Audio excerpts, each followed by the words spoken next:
Mark, you faced a lot of adversity in your life, and I think it's all about how we overcome adversity. You know, I think Muhammad Ali was famous for saying it's not getting knocked down, it's making sure you get back up, and you are absolutely famous for that. And it's all through the book Inside Out, Chronicles of a Rock and Roll CEO. Let's talk about the CEO-manship and building some companies. Tell us the Ezone story and what that led to and how you made decisions in those days. Well, Ezone was a really cool idea, and I think it was well ahead of its time, but it wasn't too far ahead of its time. It ended up being a bit of a victim of things that we can't control.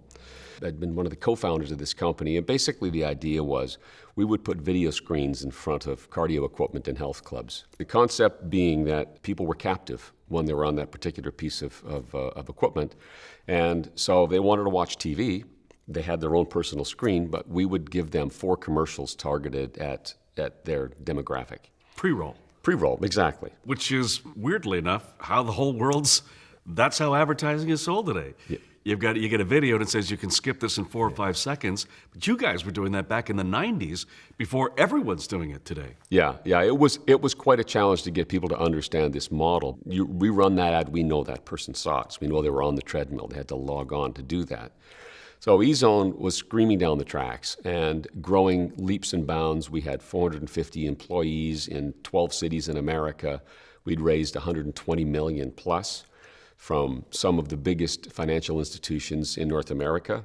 The company had arranged for a very, very large $100 million plus financing that was basically in place.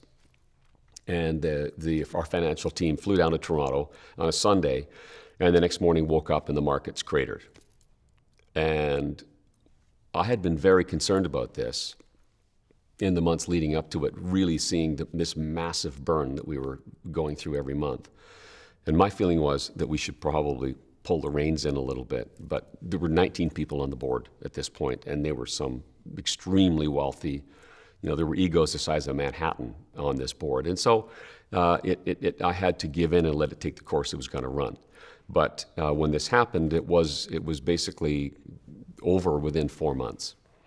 And where that left me was it came at a time where my wife had been diagnosed with cancer. It put us into a really tough situation with respect to our personal finances.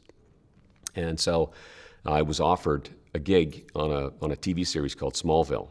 I didn't want to go back to mixing film sound. To be honest with you, location sound was not something that I felt was my destiny. But I took the job because I needed the work. And I'll never forget that one morning. I'll never forget it as long as I live. It was January the 5th. And I drove downtown. It was a 7 a.m. call. It was black out and it was pouring rain. The building was the HSBC building in Vancouver. I'm now wearing a baseball cap, running shoes, t-shirt.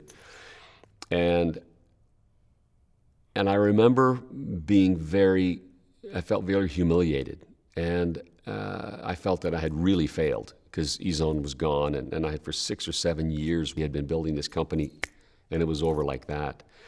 And a year earlier I'd been in that same building, every month, pitching to raise capital for the company, in executive board meetings in the building, and I was really afraid I was going to bump into somebody that I knew. At the end of the day, I did emerge. I finished the season. It was 5 months. And what I got out of that whole experience was clear appreciation of people. I mean, you get into a cab, and I was this way before, but it was ramped up a notch. You get into a taxi, the guy driving that cab could have a PhD from some other foreign country, but he can't practice here. He's doing the best thing that he can, and I think it connected me at another level with people that wouldn't have happened had I not been through that. Mm-hmm.